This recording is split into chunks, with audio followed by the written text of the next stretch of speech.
Hey there, this is Sugarcoder. So recently I went to a Daiso in the Seattle, Washington area and I came across a lot of awesome things that I could use for the anime, baking, and desserts cookbook that I'm making. I saw some amazing cherry blossom items that I am thinking about using in the cookbook.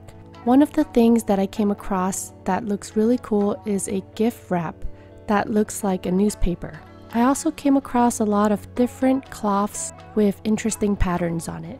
One of the things that I really like about shopping at Daiso is that it makes me feel like I went to Japan without actually leaving the country. So anyways, there is about a week left of my Kickstarter campaign where I am fundraising for the anime, baking, and desserts cookbook. I put the link in the video description, so if you or anyone likes baking, desserts, or anime, definitely check it out.